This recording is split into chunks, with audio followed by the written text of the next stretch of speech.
teman-teman punya desain sofa gitu, ganti sofanya penutupnya pakai kulit, terus ada atau gini deh, buatkan 8 alternatif penutup sofa gitu, maka akan muncul beberapa material dan sebutkan harga per meter perseginya gitu, dan termasuk harga produksinya, nanti akan keluar angkanya gitu.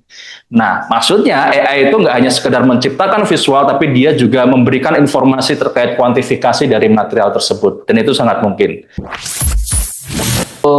Di Python sekarang kita ada namanya AI. Nah, jadi misalkan teman-teman ngobrol nih sama klien gitu kan, misalkan Pak saya mau buat kursi gitu atau mau buat meja. Nah, pasti kita tanya dong kayak gimana Pak bentuknya gitu. Tiba-tiba si kliennya gambar gitu doang gitu pakai pakai tangan kayak gitu. Kan pasti bingung ya untuk detailnya. Nah, di Python sekarang kita bisa mengubah gambar tangan ini menjadi 3D modeling. Baik, selamat siang Ibu Bapak, teman-teman muda, Mas Mbak yang sudah bergabung. Terima kasih atas kesediaan Anda semua untuk bisa bergabung di Zoom ini. Ya, kita ketemu lagi di info session yang secara rutin kami adakan, Akademi Teknik PIK adakan, dan ini adalah info session yang ke-11. Selamat datang ya, baru bergabung. Selamat bergabung di layar ini. Baik, nama saya Ngesti Yuwono ya, atau disebut Pak Nono ya, kalau di kampus, monggo bisa dipanggil dengan nama itu. Terserah, kita akan berdiskusi bareng ini bersama-sama hari ini. Apa yang kita lemparkan, tema apa yang kita lemparkan? Baik, tema yang akan kita lemparkan ini tentang apa yang sekarang sudah menjadi tren ya, terutama di AI ya, Artificial Intelligence. Apa sih AI itu? Dan karena kita bicara tentang desain interior, kita fokus ke bagaimana peran AI di desain interior. Sebagai gambaran saja, waktu dulu saya sekolah, itu saya ngalami 3 lompatan, 3 periode ya. Periode manual waktu itu pernah saya alami, gimana saya harus menggambar sesuatu atau gambar tugas akhir itu manual semuanya, ada berlembar-lembar gambar itu harus semuanya manual. Terus lompatan lagi ada dunia digital, di situ mulai diperkenalkan ada AutoCAD, kemudian ada SketchUp ya. Nah, di situ mulai meringankan pekerjaan. Dan sekarang kita masuk ke dunia AI. Ya. Apa itu AI dan apa nanti perannya di AI di interior atau di desain itu bagaimana? Terus kemudian pertanyaan besarnya timbul begini. Semuanya serba instan ya. Ada AI, kita dimudahkan banyak ya. Tentunya teman-teman semua juga sudah pernah menggunakan dan melihat apa konten-konten AI di medsos banyak sekali ya. Terus pertanyaannya besar, apakah nanti peran dari desainer interior ini akan hilang, akan punah, atau bagaimana? Atau masih dibutuhkan? Nah, untuk itulah di kesempatan hari ini di info session yang ke-11 ini kita mengundang 2 pakar. Pakar-pakar ini nanti akan sedikit memberi wawasan gimana perkembangan AI sampai sekarang dan apa yang kemungkinan ke depan, bagaimana kemudian ada kaitannya enggak dengan dunia desain, dengan profesi kita sebagai desainer interior. Nah, yang pertama yang sudah hadir di sini Bapak Gustaf Anindita, ya beliau ini praktisi di arsitektur maupun interior. Kemudian beliau juga sehari-hari mengajar di Unika Sugiyo Pranoto dan sekaligus sebagai founder AI Nusantara. Nanti dicek aja di medsosnya AI Nusantara itu kayak apa. Dan beliau baru saja menerima penghargaan untuk AI Nusantara ini ya. Ya, nanti bisa diceritakan. Terus kemudian yang kedua adalah Bapak Imam Nur Hidayat. Selamat siang Pak Imam ya. Mas, saya sebut aja mereka berdua Mas ya karena siapa masih muda dan talentanya begitu istimewa. Mas Imam ini adalah perwakilan Python di Indonesia. Nah, itu Python itu apa dan barangnya kayak apa sih, nanti bisa diperdetailkan di sana, dan nanti kalau ada feedback tanya jawab apa sih Python itu apa, nanti bisa di sharingkan atau dipertanyakan. Begitu. Jadi intinya kita ke depan itu bagaimana sih peran-peran dunia desain ini terhadap perkembangan AI yang begitu pesat sekali ya. Lompatannya begitu pesat sekali ya, sehingga apa yang harus kita sikapi, apa yang harus kita persiapkan untuk menyongsong era-era AI ini. Nah, eh, pemateri pertama, Mas Gustaf, monggo silahkan bisa on cam, on mic, bisa langsung presentasi. Silakan Mas. Baik, bisa dibantu untuk share screen?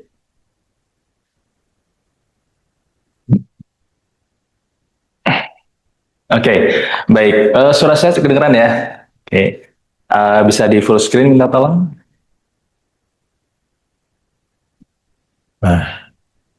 Sudah. Baik, pertama saya ucapkan terima kasih kepada Atika yang sudah mengundang saya, begitu. Saya ucapkan juga selamat siang kepada rekan-rekan yang hadir di Zoom webinar kali ini, gitu. Nah, hari ini saya akan sharing tentang AI dan paradigma baru dalam proses desain di arsitektur maupun interior. Saya akan menggunakan kedua kacamata ini, begitu ya, baik dari yang makro, yang arsitektur, ataupun yang mikro, yang detail-detail untuk dunia interior, begitu. Oke, next.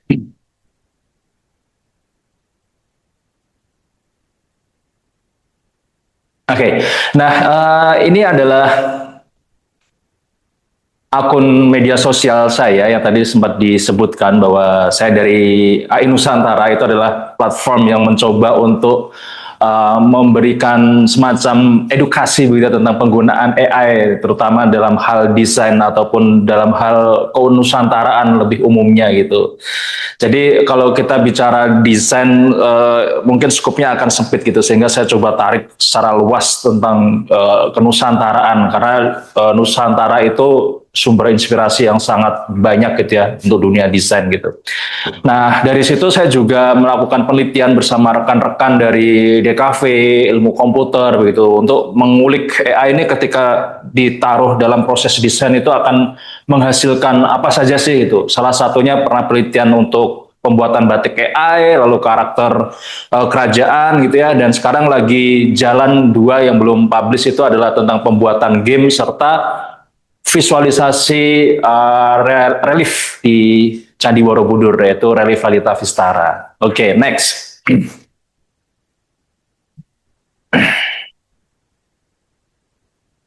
Nah, kita akan coba kilas balik sebentar gitu. Oke, next. Nah, dulu gitu ya, waktu saya bekerja sebagai konsultan gitu ya di sebuah studio, ataupun mungkin lebih jauh lagi di tahun 2007 waktu saya kuliah di arsitektur begitu, untuk melakukan sebuah modeling lalu membuat rendering itu butuh waktu yang lama gitu. Dulu V-Ray itu rendernya bisa sampai 7 jam untuk menghasilkan satu gambar gitu. Nah, sekarang tinggal 30 detik dan menggunakan alat yang tidak canggih-canggih amat gitu. Dulu kan terkenal ya bahwa yang masuk desainer interior atau arsitektur tuh laptopnya harus laptop gaming gitu ya. Sekarang dengan AI itu berbasis cloud, bahkan dari handphone Android, Bapak Ibu semua atau Mas-Mas Mbak semua itu kita bisa menghasilkan visual yang setara dengan produk 3D artist profesional begitu. Nah, next. Artinya dengan kecepatan tersebut kita sebenarnya sedang mengarah ke zaman untuk menghasilkan visual dan detail atau gambar kerja. Saya menduganya seperti itu akan butuh waktu yang sangat cepat gitu. Maka sekarang pertanyaannya bukan lagi bagaimana menghasilkan sebuah visual, tapi bagaimana melakukan iterasi atau proses selalu merevisi desain kita gitu. Karena dulu kan kita selalu diajari bahwa buatlah beberapa alternatif sebelum mendapatkan desain terbaik gitu. Sekarang mungkin pertanyaannya bukan lagi berapa alternatif, tapi seberapa banyak iterasi yang kita lakukan, dan dari alternatif-alternatif itu mana sih yang paling benar-benar efisien gitu. Nah, tentu itu butuh pengetahuan atau butuh konstruksi pengetahuan tentang ilmu desainer interior ataupun tentang furniture ataupun arsitektur gitu. Karena kalau hanya sekadar membuat visual gitu sekarang sangat cepat gitu. Tapi bagaimana kita bisa memvalidasi output-output dari visual-visual yang dihasilkan AI gitu. Nah, bagi orang awam gitu ya, melihat satu panel yang dihasilkan dalam waktu kurang dari 10 menit ini gitu ya, mungkin terlihat, wah ini logis ya gambarnya, kayaknya bisa dibangun gitu. Tapi bagi teman-teman yang bekerja di dunia desainer maupun interior ataupun arsitektur, mereka akan lihat keanehan gitu, bahwa kayak visual ini masih belum bunyi atau masih belum benar gitu. Kenapa kita bisa tahu? Karena kita memiliki background pengetahuan tersebut gitu. Nah, balik lagi berarti sekarang yang penting adalah struktur pengetahuannya. Karena nanti untuk membuat visual-visual ini akan sangat mudah. Sekarang kalau kita lihat visualnya masih nggak benar nih, tapi saya tebak 1 tahun atau 2 tahun ke depan AI sudah bisa menghasilkan gambar yang presisi. Oke, next. Karena perkembangannya kalau saya lihat itu apa ya, eksponensial, cepet gitu loh. Nggak yang dulu kayak kita nunggu 1 tahun untuk dapat update AI terbaru. Sekarang hitungan hari. Kita hitungan hari akan dapat informasi tentang, oh AI ada update ini, yang EEB sudah bisa ini, itu sangat cepat sekali. Jadi tidak lagi hitungan tahun atau bulan tapi hari. Karena saya akan melihat di tahun 2022 dulu ya. Ini awal mulanya begitu. Pasca COVID muncul satu teknologi yang bisa menciptakan visual dengan bagus gitu. Para desainer seneng nih karena dapat insight ya cuma dari Pinterest, tapi ngetik-ngetik prompt keluar visual gitu, sehingga dia jadi inspirasi untuk mensketsa dan lain-lain gitu. Tapi di 2023 ternyata dia nggak hanya menghasilkan generative image, sudah bisa untuk rendering dengan metode stable diffusion, artinya image to image, pakai control net, sebuah objek bisa didifusi dan dirender ulang dengan material yang baru dan lebih realistis gitu, mirip kayak software-software render lainnya. Hanya saja waktu itu tahun 2023 masih sering ada distorsi, jadi kayak materialnya tiba-tiba berubah gitu, bentuknya agak geser gitu. Nah, lalu di 2024 software-software yang sangat familiar dengan desainer kayak Photoshop, SketchUp gitu sudah mulai di-inject ke menggunakan AI. Sebelumnya AI ini adalah platform terpisah. Nah, di 2024 para developer software desainer itu kayak juga mulai paham bahwa aplikasi ini akan menggantikan keberadaan mereka gitu, sehingga mereka juga mulai adaptif tuh merangkul AI dimasukkan ke software mereka masing-masing gitu. Dan di tahun 2025 sampai 2026 ini menurut saya game changing, bahwa dulu kayak AI itu hanya dianggap sebagai referensi visual, tapi ternyata dia sudah berubah menjadi tools untuk analytical, yang awalnya hanya untuk membuat visual-visual yang bagus, ternyata dia juga bisa diajak untuk berpikir gitu. Nah, next.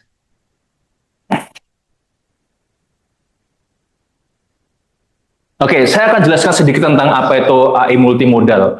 Dulu, AI itu hanya bisa memahami satu jenis file untuk satu kegiatan. Misalkan ketika AI musik, ya dia akan memahaminya file musik gitu. AI teks atau LLM biasa yang biasa kita buat chat-chat gitu, dia akan menghasilkan output chat gitu. Tapi sekarang, satu AI gitu ya, sesederhana Gemini, ChatGPT itu sudah berubah menjadi AI multimodal. Dia bisa mempelajari berbagai macam file, baik itu PDF, gambar, video, dalam satu perintah chat gitu. Artinya apa? AI ini sudah mampu menganalisis, kayak teman-teman gitu kan dapat brief proyek interior gitu. Kan pasti akan membaca tentang spesifikasi material, lalu gambarnya, lalu mungkin daftar harga materialnya gitu ya. Dan itu kan berlangsung secara satu waktu gitu, kita sebagai manusia ya. Dan AI sudah bisa melakukan hal yang sama. Artinya ketika kita meminta sebuah desain interior gitu ya, dan kita sebutkan juga targetnya ini adalah high end gitu, menggunakan material yang super wah dan material yang bisa didapatkan di Indonesia, maka saat itu dia akan men-browsing dulu material apa saja yang ada di Indonesia, lalu dia akan memvisualkannya dan menyesuaikan konteks permintaan kita. Jadi tidak sekadar visual, dia memahami konteks apa yang kita butuhkan gitu. Jadi itu kemampuan dari multimodal AI, yaitu AI sudah bisa melakukan proses analytical. Oke, next. Terus AI workflow. Oke, next. Nah, sepanjang rentang 2005 sampai 2026 itu, AI tidak lagi hanya mengerjakan satu tugas, dua tugas, tapi dia sudah bisa mengerjakan berbagai macam tugas dalam satu waktu. Oleh karena itu, sudah ada beberapa paper seperti yang saya coba kutip ini dari Harvard Business School tentang bagaimana sih AI ini eh, terlibat langsung dalam proses kreativitas manusia atau pekerjaan manusia begitu. Karena itu tadi dia tidak hanya satu atau dua tugas, dia sudah bisa hampir membantu kita dalam berbagai tugas dari proses pre-design sampai proses ke eksekusi akhirnya gitu. Dari situ muncul pembagian nih tipenya, yaitu tipe Centaur, tipe Cyborg, sama Self-Automator. Mungkin bisa dibilang ini semacam tingkatan juga terkait dengan pemanfaatan AI ya. Tipe Centaur itu adalah tipe yang membagi jelas mana tugas manusia dan mana tugas AI gitu. Karena ada beberapa orang yang cukup idealis, dia tidak mau menggantikan proses yang dirasa ini adalah partnya human atau partnya manusia gitu. Jadi jangan sama sekali menggunakan AI. Misalkan ideasi gitu, kita menciptakan ide, terus kita menumbuhkan sensitivitas, terus kita memahami estetika konteks lokal atau memahami klien, itu kan part yang benar-benar human banget gitu. Nah, sesuatu yang membutuhkan emosi atau sesuatu yang membutuhkan kecerdasan manusia ini tidak boleh digunakan AI. Sementara ada part-part yang oke lah kita gunakan AI misalkan untuk rendering atau untuk membuat gambar kerja gitu, yang part-part produksi itu dikasihkan ke AI. Ini dan tipe ini kayaknya yang akan coba diadopsi oleh beberapa pendidikan tinggi gitu, karena kalau dari semester awal dikasih ke AI ya mereka nggak belajar apa-apa. Ujungnya adalah di tipe kedua cyborg gitu. Karena kalau manusianya nggak di-develop, manusianya nggak ikut berkembang gitu, kita nggak akan pernah bisa menjadi sosok yang dianggap sebagai cyborg ini. Kan teman-teman selalu dengar bahwa AI itu sebagai teman diskusi begitu. Tapi yang namanya teman diskusi itu kan harus selevel pengetahuannya. Coba misalkan teman-teman ketemu anak TK gitu ya di jalan, terus ajak membahas tentang sustainable design gitu, tentang bangunan hemat energi gitu. Dia akan ngeh apa ini maksudnya bapak-bapak nanya kayak gini gitu. Karena memang dia nggak memiliki pengetahuan itu gitu. Nah, sama gitu bahwa ketika AI sudah di level yang tinggi, manusianya tidak ikut berkembang, pengetahuannya tidak terkonstruksi dengan baik gitu, maka kecenderungannya manusia akan percaya-percaya aja tuh pada output AI. Proses untuk kritis terhadap output AI itu tidak berjalan. Padahal sampai sekarang AI itu masih mengalami yang namanya halusinasi gitu. Dia seringkali mencoba untuk menjawab sesuatu dengan pengetahuannya, dan kadang ketika dia tidak tahu pun dia akan mencoba untuk mengarang jawabannya gitu. Jadi seolah-olah serba tahu gitu. Nah, tipe cyborg ini membutuhkan pengetahuan yang baik gitu, sehingga yang namanya partner diskusi itu berjalan. Ketika AI itu memberikan jawaban yang salah, kita bisa memberikan koreksi secara langsung gitu. Nah, itu mungkin yang tidak terjadi di beberapa mahasiswa semester awal gitu yang udah pakai AI, pakai ChatGPT, jawabannya langsung dikumpulin gitu. Nah, waktu dicek dosennya lah, ini jawabannya ngawur ini gitu. Nah, itu artinya sebenarnya AI itu bisa ngawur teman-teman, sehingga butuh yang namanya pengetahuan juga untuk bisa mengkoreksi jawaban AI. Lalu yang ketiga ini adalah self-automator. Ini level selanjutnya menurut saya. Jadi human itu sebagai bos sebuah studio. Pekerja atau staff-staffnya itu adalah AI semua. Yang dia itu AI satu dengan AI yang lain itu seperti agent yang bisa diskusi gitu. Misalkan kita sebagai bos kan kayak di kantor gitu, buatin dong desain interior gitu untuk sebuah kantor, budgetnya sekian gitu. Nah, nanti ada AI yang tugasnya ngitung budget, ada AI yang tugasnya membuat gambar DED, ada AI yang membuat konsep gitu. Satu sama lain akan synchronize sehingga outputnya itu adalah desain kantor yang sesuai brief atau budget tadi. Kita sebagai bos melihat laporannya, oh ini sudah sesuai gitu, kita maju ke klien gitu. Oh belum sesuai ya, nanti si pegawainya atau AI-nya akan bekerja lagi. Sehingga di sini kita sebagai desainer membangun sistem. Nah balik lagi gitu, bos di sini kan kayak kita udah magang, udah kerja lama gitu ya, sehingga kita tahu industri, sehingga kita bisa membangun sistemnya gitu. Nah nggak bisa nih tiba-tiba pakai AI terus bangun self automator ya, yang ada mungkin akan benar jalan otomatis tapi outputnya nggak sesuai dengan keinginan yang kita bikin gitu. Balik lagi manusia jadi pilotnya di sini. Oke, next. Nah, ini beberapa contoh nantinya bagaimana sih tipe Centaur ini bekerja gitu. Misalkan tipe Centaur ini adalah kita arsitek atau desainer interior itu menentukan konsepnya gitu. Sementara AI ini bekerja sebagai junior desainer gitu yang membantu proses kita agar kerjanya cepat gitu. Oke, next. Ini saya akan tunjukkan beberapa eksperimen yang teman-teman juga bisa gunakan. Dulu waktu awal-awal multimodal pertama gitu ya, waktu saya ingin merender sebuah gedung, screenshotan SketchUp seperti ini, saya akan nyari gambar di Pinterest.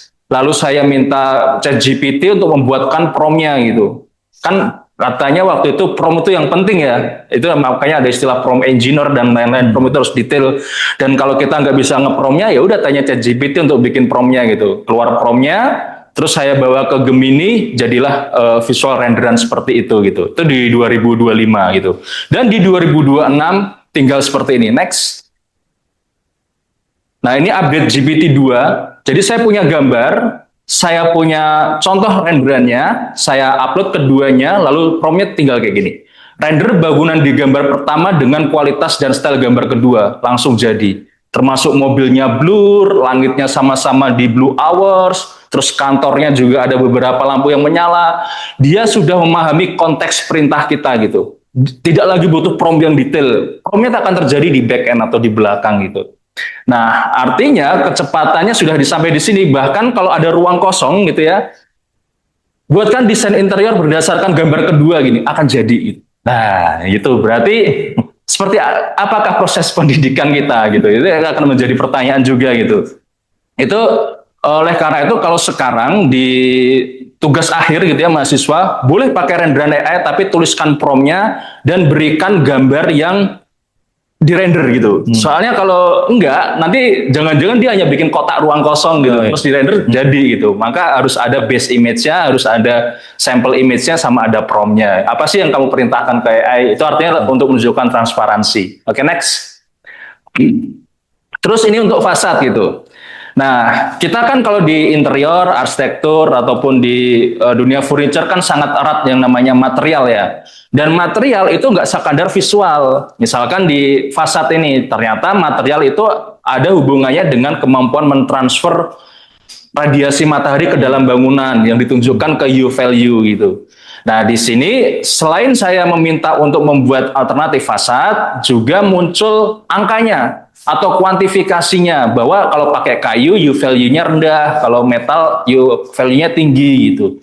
Nah, balik lagi saya ingin membuktikan bahwa AI multimodal itu sudah mampu di level analytical dan akan makin berkembang. Jadi kalau teman-teman punya desain sofa gitu, ganti sofanya penutupnya pakai kulit, terus ada, atau gini deh, buatkan 8 alternatif penutup sofa gitu, maka akan muncul beberapa material dan sebutkan harga per meter perseginya gitu, dan termasuk harga produksinya, nanti akan keluar angkanya gitu. Nah, maksudnya AI itu nggak hanya sekedar menciptakan visual, tapi dia juga memberikan informasi terkait kuantifikasi dari material tersebut, dan itu sangat mungkin. Oke, next. Nah, selanjutnya eksperimen 3. Saya ingin menunjukkan bahwa AI sudah memahami konsep spasial ruang. Jadi di sini ada satu gambar renderan Pinterest gitu ya, interior gitu. Dulu waktu kita ingin gambar untuk membuat renderan detail-detailnya, kita harus render itu 9 kali, misalkan kita butuh 9 gambar gitu. Di sini tidak, pakai aja prompt ini di Gemini gitu, buatkan 9 alternatif angle dari desain interior ini gitu. Keluar? Enggak juga. Oh, enggak Lanjut aja. Oke. Nah, dari sini kita bisa melihat bahwa dari prompt ini Ya. Oke, dari tampilan ini muncul 9 angle dari ruang tersebut gitu. Bahkan beberapa angle yang tidak terlihat dari gambar sebelumnya. Nah, dari sini kita memahami bahwa AI walaupun dia melihatnya adalah objek 2 dimensi, dia memiliki logika spasial untuk memahaminya dalam konteks 3 dimensi. Dan ini yang nantinya akan berkembang yang menjadi image to 3D. Jadi teman-teman punya gambar sofa gitu ya, teman-teman punya gambar meja, bawa ke beberapa aplikasi AI image to 3D, dia akan menciptakan objeknya secara 3 dimensional gitu. Oleh karena itu, di sini game changer selanjutnya adalah kemampuan AI yang tidak hanya membuat visual tapi juga membuat 3D. Oke, next. Oke, lalu tipe cyborg. Nah, di sini kan AI itu sebagai teman diskusi, sebagai co-creation. Kalau tadi AI-nya sebagai asisten kita, sekarang jadi sama-sama desainer, artinya setara pengetahuannya dianggapnya. Oke, next. Nah, sebagai contoh kayak gini. Saya membuat sebuah coret-coretan bubble diagram. Kalau teman-teman interior atau arsitek pasti paham itu, membuat hubungan antar ruang gitu. Ya. Bubble diagram saya masukkan ke AI dengan perintah sederhana, buatkan ini jadi denah gitu. Jadi itu denah dan ruangannya itu logis semua. Bahkan untuk membuktikan bahwa AI itu memiliki kemampuan analytical, bubble diagramnya saya minta untuk koreksi. Koreksi bubble diagramnya agar lebih efisien begitu. Nah, ternyata dia mampu memahami bahwa ada sekat yang menghalangi antara ruang makan dan dapur gitu. Sama dia diilangin. Jadilah denah kedua. Sehingga di sini seperti penjelasan di awal tadi, kemampuan untuk menciptakan variasi itu sangat cepat gitu. Mau butuh 10 variasi, 20 variasi alternatif itu sangat cepat gitu. Tergantung nanti ngefilternya, apa sih yang kita butuhkan untuk ngefilter itu gitu. Kita akan jawab nanti. Oke, next. Selanjutnya untuk memberikan visual 3 dimensi dari tadi bubble jadi denah, denah jadi 3D, lalu dari 3D dicoba untuk dibuatkan angle-angle furniture-nya gitu. Oke, next, ini masih logis gitu.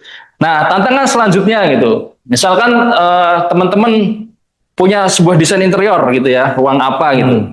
Terus bingung gimana ya bikin layoutnya gitu. Nemu di Pinterest itu bahwa gambarnya denahnya seperti ini, tapi targetnya bentuknya memanjang.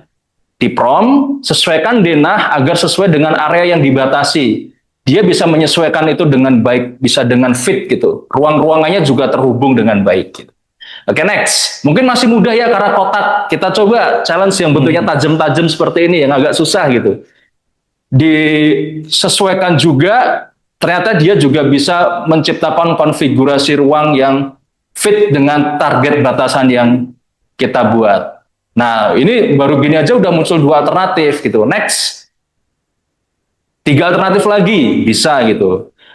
Ya, pada akhirnya mau berapa alternatif pun bisa gitu. Karena proses iteratif itu bisa miliaran gitu. Jadi dia dengan mengganti ruang dapur belakang, lalu pindah ke depan, terus ruang ini pindah ke kanan dan kiri, konfigurasi itu yang nanti akan menciptakan varian-varian itu. Tapi yang menurut saya bagusnya itu adalah semua hubungannya itu logis, executable. Hanya saja belum bisa memahami bahwa oh ruangan ini tuh harusnya berapa meter kali berapa meter itu masih kurang. Tapi kalau secara proporsinya dia sudah dapat. Artinya ya toilet itu nggak akan lebih besar lah dari kamar tidurnya gitu. Kira-kira hal itu dia udah paham gitu. Oke, next. Terus saya coba di bentuk-bentuk yang lain, lengkung, gini juga bisa. Next, lebih organik pun juga bisa gitu. Artinya kalau nanti mau bikin interior pameran, mau konsepnya lebih organik atau lebih patah-patah itu juga untuk gambaran awal cepat gitu. Artinya kita ketemu klien memberikan solusi itu akan cepat gitu. Ibaratnya kayak gitu. Tinggal nanti proses produksinya di belakang yang mengikuti. Oke, next. Nah, ini yang menurut saya baru lagi di pertengahan 2026 ini. Kemarin itu saya sempat diminta untuk mencoba memvisualkan. Pertama ada sebuah ukiran gitu ya 2 dimensi. Lalu bagaimana sih jika ini bisa saya aplikasikan ke sebuah furniture? Kebetulan furniture-nya lengkung gitu. Nah, itu masih melibatkan software Rhinoceros dan Grasshopper. Cuma ini adalah contoh lain dari apa yang saya kerjakan kemarin, persis tahapannya, hanya saja ini yang lebih sederhana. Jadi sebagai contoh, saya ingin buat panel ya, gunungan, tapi kombinasinya adalah ukiran floral gitu. Ya, nyari gambar di internet dua ini, floral, motif ukiran kembang sama gunungan. Terus saya minta untuk membuat visualnya di ChatGPT. Ciptakan desain panel kayu dengan kombinasi gunungan dan luarnya motif flora gitu. Keluar gambar seperti itu, lalu saya bawa ke Tripo 3D, keluar 3D-nya. Formatnya FBX, dan FBX itu bisa dibaca CNC 5 aksis, sehingga diukir pun juga bisa gitu. Hanya saja sekarang butuh kejelian gitu, untuk ngecek apakah gambar ini benar. Karena kalau kita bicara ini untuk jadi 3D dan diproduksi bisa. Misalkan saya akan ngoreksi gitu ya, bahwa gambarnya itu harusnya macan ketemu banteng gitu, tapi di situ sama-sama jadi macan gitu. Nah, itu artinya kita butuh kejelian hal-hal kayak gitu untuk mengkoreksinya. Oke, next. Lalu ini untuk render, sekarang render juga bisa melihat konteks. Sebagai contoh di sini konteksnya saya masukkan koordinat Google Maps gitu ya. Itu koordinat di Semarang, maka keluarlah jalanan kota Semarang. Valid itu karena ada pot di tengah jalan, ada pohon pisang gitu kan, kabelnya patin sliwer gitu. Nah, artinya itu renderannya sangat kontekstual gitu. Berbeda kalau kita pakai alat render luar negeri kayak Lumion, Enscape gitu kan, semuanya kayak ada di luar gitu. Sekarang dengan AI kita bisa menangkap konteks kelokalan itu. Next. Nah, sekarang self automator. Kalau tadi AI jadi asisten, AI jadi teman, sekarang adalah AI jadi pekerja kita. Jadi levelnya nggak cuma satu, tapi ada banyak AI yang akan bertugas gitu. Kita sebagai orkestrator, kita sebagai director atau bosnya.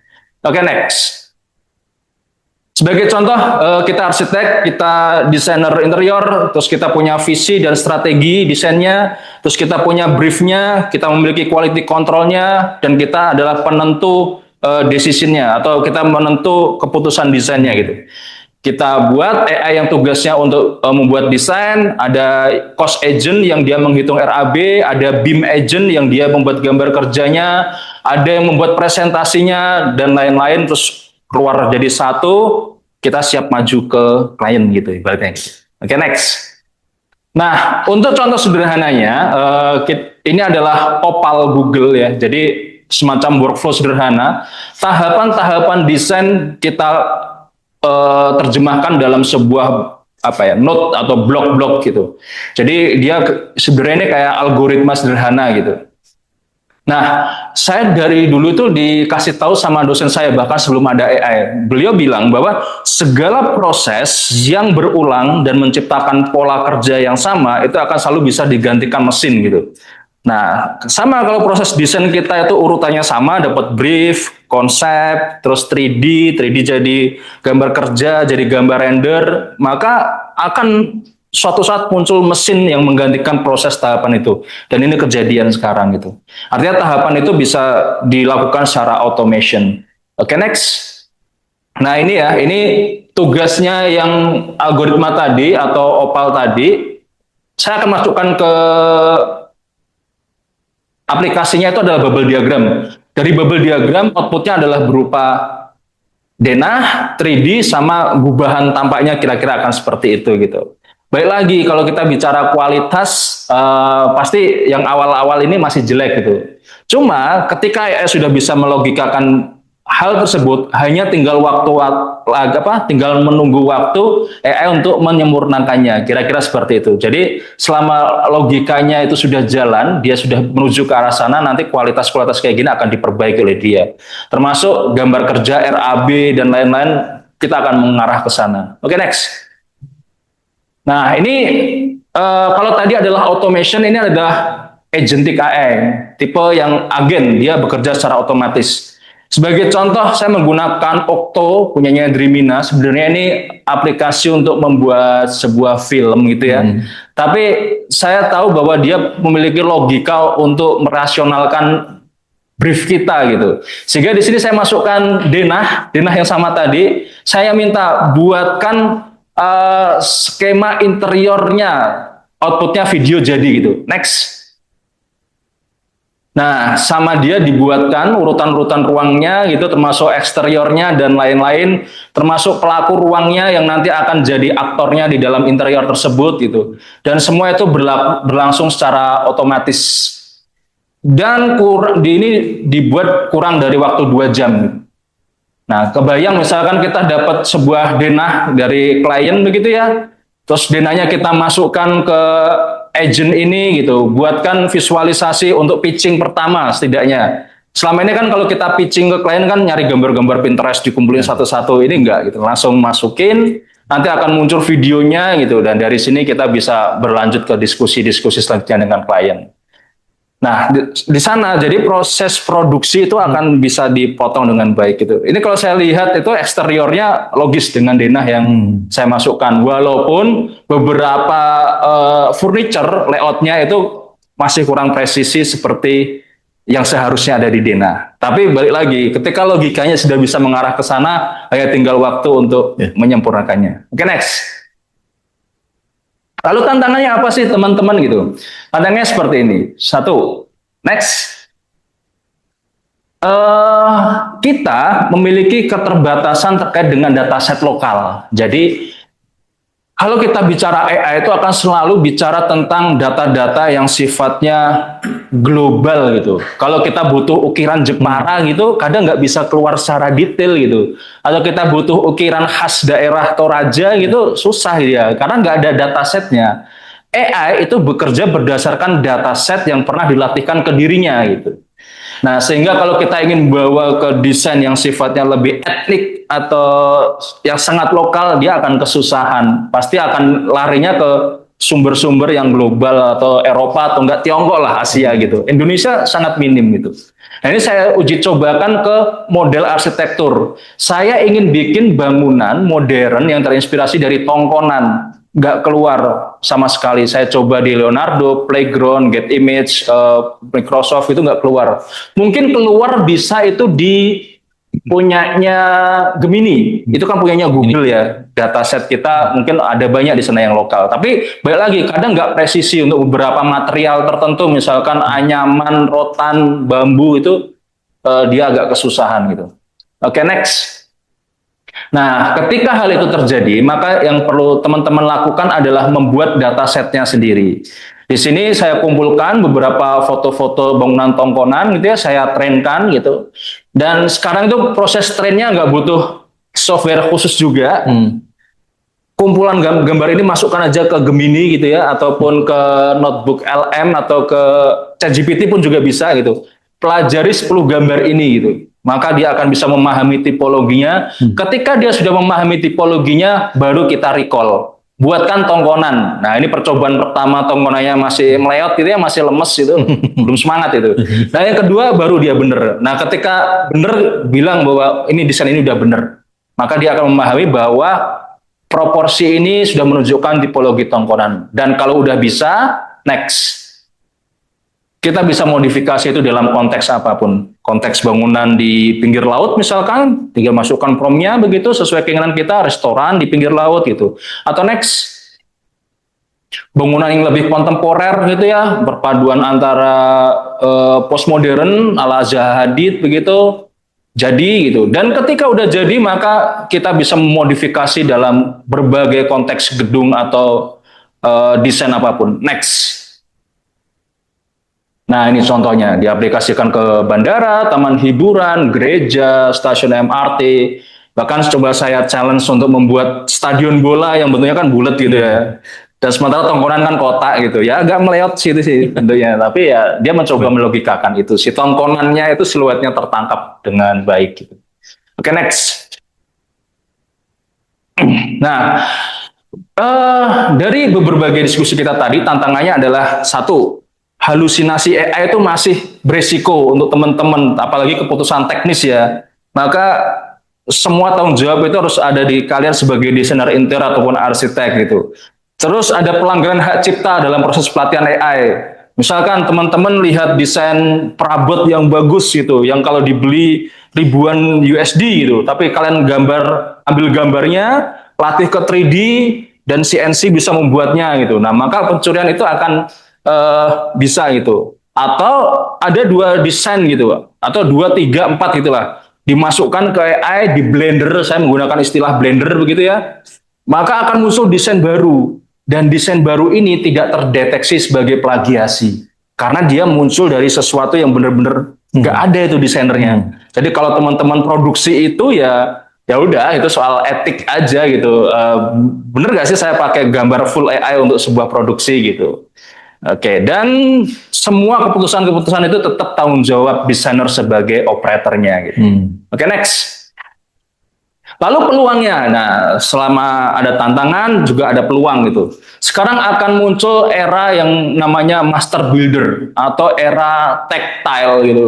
Jadi tepatlah kalau interiornya itu di Atpika yang masih mengenalkan ketukangan gitu Pak. Nah, jadi hal-hal yang craftsmanship itu yang nggak akan pernah bisa disentuh AI yang digital tadi.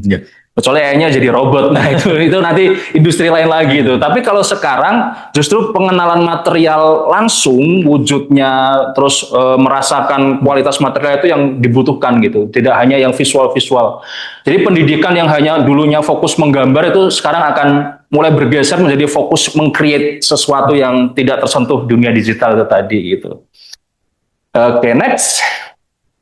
Nah, ini kalau saya petakan tadi ya, bahwa dengan AI kita bisa menciptakan 100 varian gitu ya, 100 alternatif, tapi tetap dibutuhkan filter manusia yaitu taste, estetika kita, konteks, ini interior mau buat siapa sih, furniture mau buat siapa, regulasi, pemahaman kita terhadap aturan setempat gitu. Nah, filter-filter itulah yang akan menjadi keran gitu ya untuk mengefilter mana sih output yang akhirnya kita berikan kepada klien. Karena balik lagi AI itu hanya asisten gitu, tapi kita yang memutuskan gitu ya. Dan peran kita desainer itu yang awalnya jadi kreator, jadi kurator. Wah, ada banyak nih kita pilih gitu. Nah, kurator yang bagus tuh yang ilmu pengetahuannya bagus. Nah, next. Gitu. Nah, ini penutupnya bahwa AI itu sebenarnya hanya cermin teknologi yang jujur teman-teman. Dia itu akan memantulkan kualitas kalian sebagai manusia. Kalau konstruksi pengetahuan kalian bagus, outputnya akan bagus gitu. Kalau konstruksi pengetahuan kalian ya itu aja ya, keluarnya akan itu aja gitu. Sehingga balik lagi di era AI itu justru yang penting adalah mendevelop pengetahuan manusianya. Jadi kuliah itu sangat penting. Terima kasih. Ya, terima kasih Mas Gustaf atas paparannya ya. Ya kalau kita melihat wah ngeri ya lompatan teknologi sekarang itu betul. Demikian hebat dan demikian cepat ya. Dalam hitungan detik, dalam hitungan hari, dalam hitungan jam itu sudah berubah lagi. Betul. Besok mungkin ada lagi teknologi baru AI. Betul. Ya.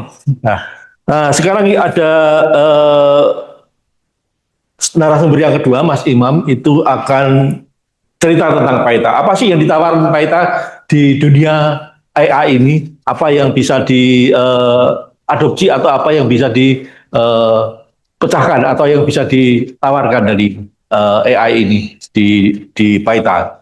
Dan apa itu Paita? Mungkin nanti perlu diperkenalkan sedikit tentang software ini. Silakan Mas Imam. Oke, sebelumnya saya mengucapkan terima kasih banyak nih buat Pak Nono yang udah undang kita ke sini. Oke, langsung aja. Mungkin sebelum kita mulai, saya sedikit penasaran sih. Sebenarnya teman-teman kita di sini itu dari daerah mana aja sih? Mungkin ada yang dari Jawa Tengah atau Jawa Timur, bisa di chat mungkin. Oke, tadi sih aku lihat ada yang dari wah Jakarta, sama banget. Salam kenal ya Mas. Jadi kebetulan aku juga dari Jakarta Pak. Iya. Oke, kalau gitu. Oke, dari Bandung Mas Daidan. Oke, salam kenal. Dari Boja. Boja itu daerah mana ya? Semarang ini. Oke. Oke, sip, mantap. Jadi teman-teman mungkin dari berbagai macam daerah ya. Kita semua persatukan di sini buat mempelajari dan memperkenalkan AI dan hasil dari si AI itu sendiri gitu. Nah, sesuai dengan judulnya, saya dengan Imam dari Paita. Nah, di sini saya akan mengangkat tema revolusi AI dalam desain interior. Nah, tadi Mas Gustaf udah jelasin cukup bagus banget mengenai AI, baik konsepnya ataupun teorinya. Saya juga setuju banget untuk di statement akhirnya. Oke, mungkin next, please. Oke, lanjut kita kenalan dulu ya. Mungkin yang belum kenal, saya dengan Imam. Di sini saya sebagai Business Development Manager selama kurang lebih 7 tahun. Jadi saya berpengalaman di industri manufaktur, woodworking, dan interior juga. Dan saat ini saya sebagai representatif Paita di Indonesia, 3D CAD. Nah, jadi buat teman-teman yang belum tahu apa sih itu Paita gitu, apakah dia apa gitu Iya, kan? betul, ya. Pasti bertanya-tanya ini ya. Iya. Jadi sebelum aku jelasin tentang Paita, saya mau tahu dulu nih, teman-teman di sini yang mungkin ada yang pernah pakai SketchUp atau AutoCAD, boleh tolong di chat biar kita lihat. Apakah udah ada yang pernah pengalaman gitu pakai SketchUp atau AutoCAD atau mungkin software-software rendering yang lainnya? Nah, biasanya SketchUp yang umum ya. Nah, yes, Pak Mas Ari di sini pakai AutoCAD dan SketchUp. Ya. Mbak Elizabeth pakai keduanya. Mas Arlando, oke, mantap. Nah, jadi Paita itu merupakan software 3D CAD system, Pak. Nah, jadi di sini kita merupakan brand asal Jerman yang dirancang khusus nih untuk industri desain interior, kemudian untuk pembuatan furniture dan pertukangan kayu atau woodworking. Itu. Nah, jadi software ini sangat unggul nih teman-teman karena kita mengintegrasikan seluruh alur kerja di dalam satu sistem. Tuh. Jadi mulai dari perencanaan 3 dimensi atau 2 dimensi, kemudian presentasi visual atau rendering, sampai produksi langsung ke mesin CNC secara presisi. Yang tadi dijelasin Mas Gustaf juga ya. Selama ada cycle di dalam sebuah proses, pasti sangat mudah untuk dibuatkan satu sistem. Oke. Tuh. Next, please. Nah, jadi biar teman-teman semakin mudah untuk memahami ya, di sini saya akan jelasin ke dalam 5 poin penting nih. Apa sih yang bisa Paita suguhkan gitu atau tampilkan buat teman-teman. Jadi basicnya kita 3D CAD. Nah, jadi misalkan teman-teman gambar sebuah 3D nih, gambar kabinet atau gambar objek 3D. Nah, biasanya setelah kita dapat project 3D, itu harus ada renderingnya, biar tahu hasil realisasinya seperti apa. Nah, di Paita, kita bisa nih mengeluarkan dari bentuk 3D menjadi sebuah visualization atau rendering. Gitu. Nah, enaknya di Paita, itu kita sistemnya terintegrate secara paralel. Jadi, misalkan kita ganti untuk materialnya atau misalkan ganti untuk ukuran si objeknya. Nah, maka nantinya akan itu berubah nih di renderingnya gitu. Jadi dia live. Kemudian Paita juga bisa mengeluarkan cutting list atau RAB ya. Kalau teman-teman familiar dengan RAB, jadi kita tahu nih berapa sih panjang, lebar, dan tebal masing-masing si partnya itu. Gitu. Kemudian untuk si RAB-nya ini kita bisa custom sesuai dengan kebutuhan kita, baik itu kolomnya dan konteks yang akan dikeluarkan. Kemudian di sini juga kita bisa ekspor ke dalam Microsoft Excel, sehingga kalau teman-teman ada template atau misalkan ada data awalnya, itu bisa langsung diinputkan gitu berdasarkan si part list yang ini. Oke, kemudian lanjut di Paita juga kita bisa mengeluarkan technical drawing atau gambar teknikal atau gambar kerja ya kalau teman-teman biasa familiar. Nah, jadi kan biasanya kalau software lain biasanya ketika kita udah gambar 3D kita gambar ulang ya untuk si gambar 2D-nya, gambar kerjanya. Nah, kalau di Paita teman-teman udah nggak perlu gambar ulang lagi Pak. Jadi dari gambar 3D yang udah kita gambar, kita langsung tahu bentuk technical drawing-nya atau gambar kerjanya seperti apa gitu. Nah, di gambar kerjanya juga kita bisa langsung tarik si section view-nya atau potongannya, kemudian kita bisa annotation juga, kita bisa melakukan pengukuran, kemudian kita bisa menambahkan cop di gambar kerjanya. Jadi logo perusahaannya, kemudian nama drafter yang menggambar dan lain sebagainya. Jadi udah sangat lengkap dan di sini kita bisa langsung ekspor ke PDF gitu. Atau di XF kalau misalkan mau dibuka di AutoCAD. Terus berikutnya di Paita juga kita bisa langsung nih Pak ekspor dari gambar 3D yang kita gambar ke CNC program. Nah, jadi kalau buat teman-teman yang belum tahu, biasanya untuk workshop yang memiliki CNC, mesin CNC, jika tanpa Paita, mereka harus programming ulang. Iya, betul. Jadi buat mengetahui titik-titik lubang dari si fittingnya, kemudian ukuran papan yang ingin potong dan lain sebagainya. Tapi dengan menggunakan Paita, kita cukup gambar aja si gambar 3D-nya, kemudian kita titikin si lubang-lubang fittingnya, maka semua lubang-lubang itu akan terbaca di CNC program. Itu. Jadi ini sangat mempercepat dan mempermudah dalam proses workflow itu. Gitu. Dan yang terakhir di Paita juga kita bisa langsung menentukan pola potongnya ya. Jadi dari gambar 3D yang kita gambar itu langsung tahu nih seperti apa sih Pak pola potongnya gitu. Mungkin buat teman-teman yang baru belajar atau mendalami tentang perkayuan ini, mungkin masih belum tahu ya bagaimana sih cara potong agar si papan itu efektif Ya, gitu. betul. Nah di Paita kita akan bisa membantu itu, sehingga sisaan dari potongan papan itu bisa digunakan kembali gitu. Dan kita tahu berapa banyak papan yang dibutuhkan. Gitu. Next, please. Nah, again ya, karena tema kita hari ini AI, tentunya Paita juga mendevelop program kita untuk jadi lebih baik lagi. Sekarang kita sudah terintegrate dengan AI juga nih, teman-teman, atau artificial intelligence, gitu. Nah, kemudian tantangan di industri di era otomatisasi ini. Jadi buat menurut saya ketika kita mendalami di interior ini dan sudah menguasai ekosistem AI, kita akan memiliki keunggulan kompetitif, Pak. Ya, Gitu. ya. Jadi kita menjadi pembeda nih dengan orang lain gitu. Misalkan orang lain masih pakai cara tradisional atau misalkan masih cara manual, tapi kita sudah memiliki skill di AI itu, maka kita memiliki sebuah keunggulan yang tentunya sangat mahal di industri itu. Next. Nah, di Paita sendiri kita sudah mendevelop beberapa AI yang tentunya akan mendukung proses kinerja dalam proses produksi. Jadi pertama di Paita kita bisa melakukan library creation. Jadi misalkan ada klien yang ngasih gambar nih Pak, gambar proposal. Nah, seperti yang ditunjukkan Mas Gustaf juga, dari gambar proposal itu kita tinggal masukkan aja ke Claudi Paita. Jadi di Claudi kita tinggal ketik aja promnya, misalkan tolong buatkan kabinet berdasarkan gambar ini gitu.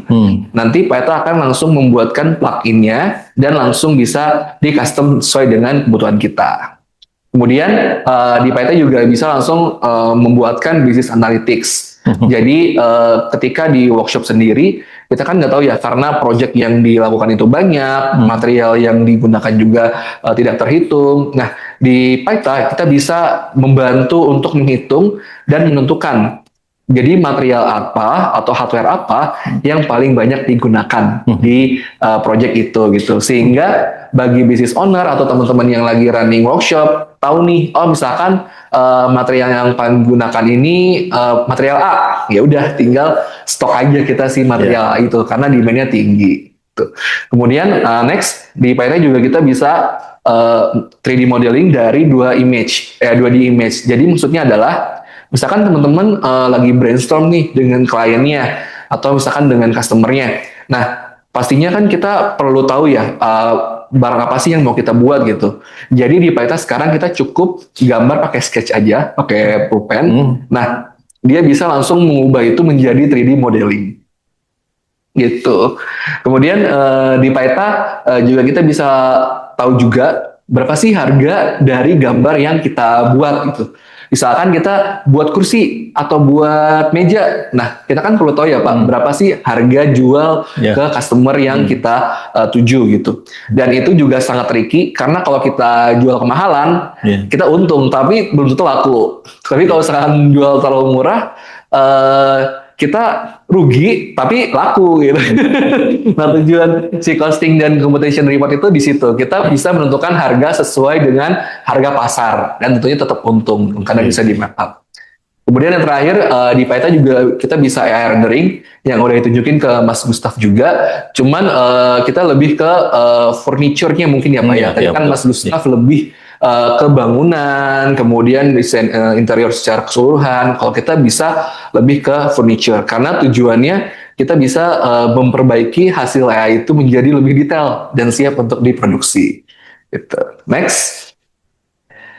Nah, ini salah satu library creation yang saya jelasin tadi. Jadi kita tinggal screenshot aja hasil proposal yang diajukan oleh klien kita, maka si Paita akan langsung membuat plugin beserta dialog box yang bisa kita customize. Next, please. Nah, ini untuk Paita Image itu 3D. Nah, jadi kurang lebih sama kayak tadi. Jadi misalkan kita tinggal cari aja nih gambar-gambar di Pinterest atau gambar rekomendasi klien kita, maka kita bisa langsung tahu bentuk si render 3D modelnya seperti apa gitu. Karena kalau sebelum ini si drafter itu harus gambar dari nol, ya kan, dari satu-satu gitu. Kalau sekarang udah nggak perlu, karena dia langsung bisa convert. Next. Kemudian Paita AI rendering. Jadi untuk gambar yang udah kita buat di 3D modeling, kita bisa langsung export atau convert ke dalam bentuk rendering. Jadi kita bisa ketik aja prompt-nya, misalkan kursi ini kita ketik nih, tolong letakkan kursi ini di teras gitu, dengan material rotan, terus dengan kursi cushion dan lain sebagainya, maka AI akan mengenerate gambar berdasarkan prompt yang kita buat. Tuh. Next, please. Nah, ini juga peningkatan produktivitas workflow yang dijelasin Pak Nono di awal banget ya, kalau teman-teman ingat. Dulu zaman dulu itu kita gambar aja tuh masih pakai pulpen manual. Iya, manual gitu ya, Pak ya. Iya, pakai kertas yang gede banget itu ya, Pak.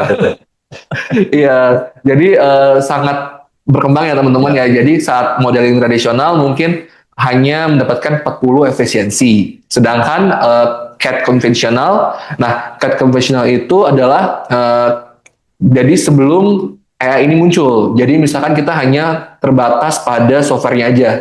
Nah, itu tetap meningkatkan efisiensi tapi hanya 65% aja. Tapi setelah terintegrasi dengan AI ekosistem dengan Paita ini, maka kita bisa meningkatkan efisiensi sebanyak 95%. Tuh. Next. Nah, ini juga apa sih perbedaan antara tradisional dengan Paita AI? Tentunya kalau rendering, teman-teman harus butuh skill rendering ya, buat atur renderingnya jadi bagus banget. Misalkan buat atur bayangannya, terus buat atur pencahayaannya, ya kan. Nah, tapi kalau pakai rendering AI, kita udah nggak perlu lagi itu. Jadi yang kita fokuskan di prompt-nya. Gitu. Jadi mungkin buat teman-teman yang masih baru banget terjun ke dunia woodworking dan belum familiar sekali, kalau pakai AI render itu bakal membantu banget. Oh, ternyata render itu begini loh. Kemudian modeling juga awalnya input manual titik garis. Nah, sekarang di Python kita tinggal langsung image to 3D atau dari sketch. Kemudian untuk estimasi juga awalnya kita pakai spreadsheet manual, diketik satu-satu, ya kan Pak? Bayangin kalau ada 10 project, itu pasti keriting. Tapi kalau di Python kita tinggal pakai costing AI. Kemudian untuk library juga sama. Nah, next. Nah, sebelum saya lanjut ke demo softwarenya, di sini saya mau ajak teman-teman nih buat gabung ke Paita WhatsApp Group Community. Jadi apa aja sih yang bakal didapetin? Pertama, kita bakal adain juga sertifikasi Paita.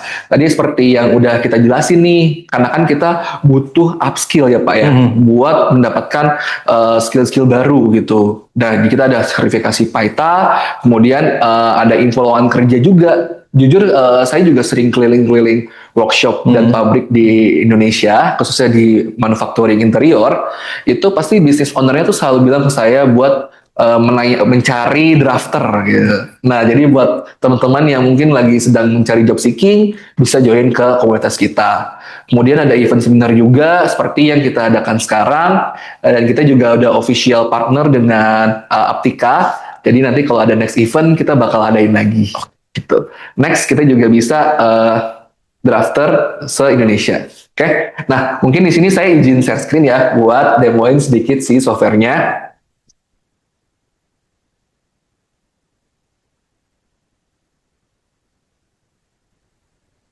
Oke. Jadi teman-teman bisa dilihat softwarenya kayak gini. buat teman-teman yang udah biasa pakai SketchUp pasti bakal familiar banget. Artinya buat belajar itu enak dan gampang banget. Jadi misalkan kita mau buat kabinet nih, jadi kita tinggal pilih si kabinet generator aja. Nah, meskipun di Paeta itu ada kayak pluginnya gini, kita tetap bisa customize sesuai dengan kebutuhan kita. Misalkan di sini ukurannya saya ganti tingginya menjadi 2000. Nah, dia akan langsung mengganti ukurannya sesuai dengan kebutuhan kita, misalkan 1500 biar nggak terlalu tinggi. Nah, kemudian di sini juga kita bisa atur secara konstruksi. Jadi di Paeta kita tidak hanya mengedepankan desain aja, kita mengedepankan konstruksi karena tujuannya untuk diproduksi. Misalkan di sini kan teman-teman tahu ya ini menang atas ya. Nah, tapi kliennya mau menang samping. Nah, kita tinggal centang aja nih si continuous stop ini. Kemudian kalau misalkan teman-teman ada project kabinet di bawah tangga. Nah, teman-teman bisa pakai slope ceiling kayak gini. Dan dia akan langsung buat si slope ceilingnya. Di sini kita bisa atur untuk angle-nya. Terus kemudian di sini kita bisa atur juga untuk tingginya. Jadi kayak gitu. Kemudian misalkan di sini kita mau atur ketebalannya, jadi juga bisa. Nah, yang paling powerful di Paeta kita bisa melakukan titik-titik hardware yang dibutuhin. Jadi misalkan di sini kita pakai minifig, kalau teman-teman just info. Jadi biasanya kabinet itu pakai minifig dan dowel ya Pak, buat mengkaitkan antara satu part dengan part yang lain. Jadi di sini contoh saya pakai minifig dan dowel. Nah, maka Paeta akan langsung bisa teman-teman lihat ya. Jadi di sini dia langsung membuat titik-titik lubangnya, yaitu si minifig dan dowel, kayak gitu. Terus kalau di sini, terus kemudian di sini kita butuh namanya pola potong. Nah, jadi teman-teman di sini tinggal buat aja si papannya. Jadi biasanya untuk satu lembar papan itu ukuran 2440 kali 1220. Nah, jadi di sini kita tinggal pilih untuk nestingnya aja. Nah, jadi bahasa Inggrisnya pola potong itu nesting ya guys. Just info aja. Nah, jadi Paeta akan langsung membuat si pola potongnya nih, teman-teman bisa dilihat. Jadi dia langsung membuat pola potongnya, dan masing-masing si pola potongnya dia sudah ada titik-titik lubang dan nama partnya. Tuh, jadi tinggal kita masukin produksi ke CNC, terus dia langsung di CNC dia langsung motong dan titik-titikin lubangnya. Setelah itu tinggal di assembly. Itu. Kemudian kalau dari sini kita butuh gambar kerja. Nah, itu juga gampang banget. Jadi di Paeta kita bisa langsung otomatis membuat gambar kerja. Nah, di sini kita bisa langsung pilih untuk itunya, apa namanya, section view. Nah, seperti ini. Nah, di sini kita tetap bisa atur untuk beberapa detailnya. Ini. Kemudian di sini kita juga bisa atur untuk section view-nya ya. Jadi kita bisa tahu nih potongannya seperti apa dari tampak sampingnya. Kemudian kalau misalnya kita mau pecah juga bisa. Jadi di sini kita tinggal pilih properties aja. Nah, teman-teman bisa lihat, jadi secepat itu dan semudah itu, teman-teman udah nggak perlu gambar di software lain. Terus kemudian kalau misalkan mau tahu beberapa detail, dia juga bisa. Di sini ada subtitle in circle. Nah, di sini kita bisa langsung geser ke sini. Terus kita tinggal gedein aja deh. Nah, bahkan di sini kita tetap bisa dimensioning nih yang saya jelasin tadi. Nah, kita mau tahu kan untuk ukuran si kakinya nih berapa sih? Kita bisa ukur secepat itu. Jadi di sini kita juga bisa langsung print out ke PDF dan kita bisa ekspor ke DXF. Jadi di plotsheet Paeta itu bisa dibuka di AutoCAD juga gitu. Oke, jadi begitu. Terus kemudian untuk fitur berikutnya, kita mau langsung nunjukin AI ya teman-teman ya. Itu tadi by the way belum pakai AI tuh, masih tradisional modeling, ya kan? Masih tengah-tengah tuh, ya kan? Automation, ya. Nah, jadi untuk di Paeta sekarang kita ada namanya AI. Nah, jadi misalkan teman-teman ngobrol nih sama klien gitu kan, misalkan Pak saya mau buat kursi gitu atau mau buat meja. Nah, pasti kita tanya dong kayak gimana Pak bentuknya gitu. Tiba-tiba si kliennya gambar gitu doang gitu pakai pakai tangan kayak gitu kan pasti bingung ya Iya. untuk detailnya. Nah di Peta sekarang kita bisa mengubah gambar tangan ini menjadi 3D modeling. Nah jadi di sini kita tinggal import aja, ya kan? Tinggal new conversion, kemudian kita tinggal drop aja si image-nya. Terus kita tentuin nih si face limitnya tuh berapa. Jadi semakin banyak maka dia akan semakin detail untuk si gambarnya. Nah, di sini anggaplah udah di-upload ya, karena saya udah sering banget gitu. Terus kemudian setelah itu kita tinggal download aja. Kita tinggal download si gambar ininya. Dan ini nggak cuma gambar sketchnya doang ya. Kalau misalkan teman-teman ada terawangan atau gambar yang tadi Mas Gustaf buat, kita juga bisa langsung convert ke OBJ. Tuh. Kemudian di sini kita tinggal pilih file, terus import. Terus kita pilih OBJ.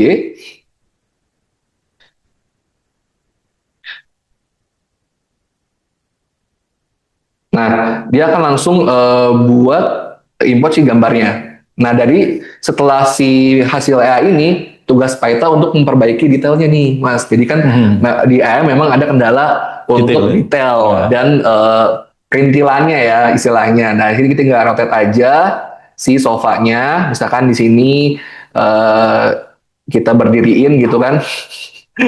Terus kita pindahin ke atas sini. Nah, terus kemudian di sini di Paita kita juga bisa atur ukurannya menjadi lebih detail. Jadi misalkan kita bisa scaling ukuran ya. Jadi di Paita ada fungsi zoom to length. Nah, jadi dari sini ke sini itu di misalkan di 300. Nah, jadi si sofanya ini udah langsung nge-scale nih dengan ukuran panjangnya itu 300 di 300 mili ya. Nah, kemudian ini kan ada serabut-serabut si bekas facials di AI-nya ya. Nah, kita bisa hapus juga si serabut-serabutnya. Nah, jadi di sini kita bisa bersihin si contour lainnya kayak gini. Kemudian di sini kita tetap bisa copy nih sesuai dengan standar kita. Gitu. Terus di sini kita bisa kita rotate lagi kayak gini. Kemudian kita bisa rotate kayak gini. Dan kita bisa stretching ya, kalau teman-teman tahu bisa diperpanjang juga si gambar sofa ini. Kita pilih extend, terus kita seleksi objeknya.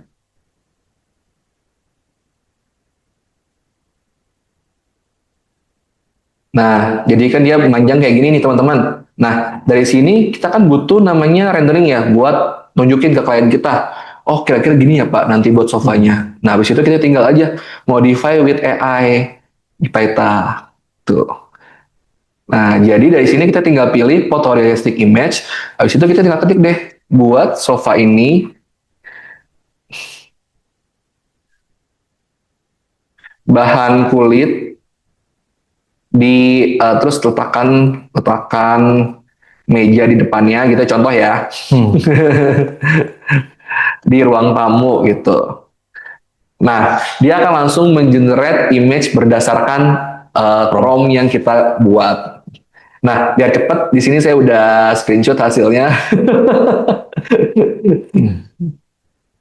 Nah, bisa dilihat teman-teman sama ya si hasilnya ya. Nah, jadi untuk di Paita sendiri, teman-teman kalau lupa si gambar awalnya tuh dia cuman sebatas sketsa doang. Sketsa gambar asal gini kita udah bisa langsung mengconvert menjadi OBJ, kemudian kita tahu ukurannya berapa, kita bisa produksi juga dan bentuk renderingnya seperti apa. Tuh.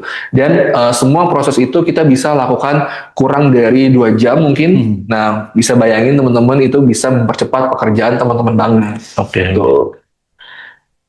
Terus kemudian kalau di Paita juga kita nggak sebatas gambar satu lagi ya, nggak cuman kabinet lurus doang, itu kan udah mainstream banget ya.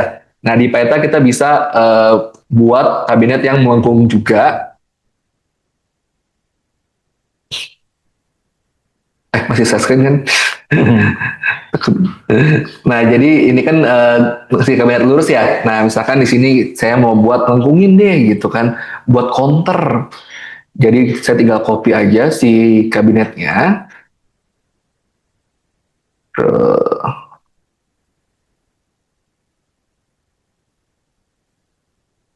Nah, dari ini kan masih kabinet lurus ya. Ya. Nah, di Python tuh ada namanya vector bending. Nah, bending tuh artinya bisa melengkung. Terus itu di sini kita tinggal atur aja si segmennya. Terus kita atur meja mainan gitu. Hmm.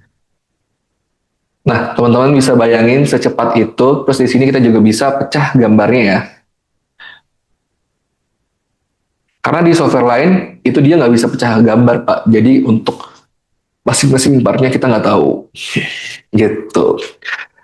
Jadi itu aja mungkin yang bisa saya jelasin. Jadi intinya Python itu sangat powerful dan Ya. sangat berguna banget buat teman-teman pelajarin khususnya ya. Ya. Karena demand sebagai drafter Python itu juga sangat tinggi Ya. gitu. Jadi saya sangat menyarankan teman-teman nih untuk belajar di Aptika dan belajar software Python juga. Oke. Baik. Tadi untuk yang tadi Mas Imam menyebutkan ada costingnya untuk suatu produk, mungkin bisa Bisa juga Pak. Ya. Nah jadi di sini misalkan kita ada gambar kabinet lagi ya. Di sini gambar kabinet. Oh, ini lambat. Nah, jadi di sini kita bisa langsung tahu untuk produknya.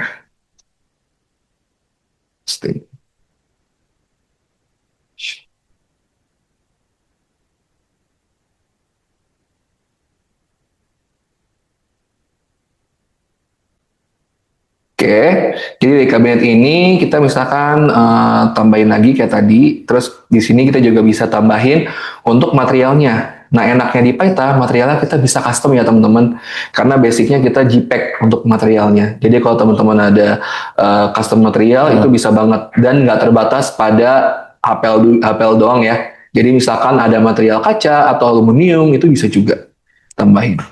Kemudian setelah kita jadi, di sini kita bisa langsung pilih si part list-nya atau cutting list-nya.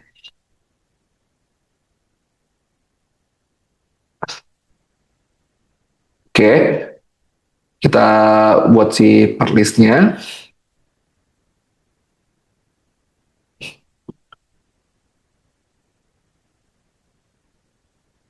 Terus setelah dibuat part list, itu tinggal import aja nih ke project ini gitu.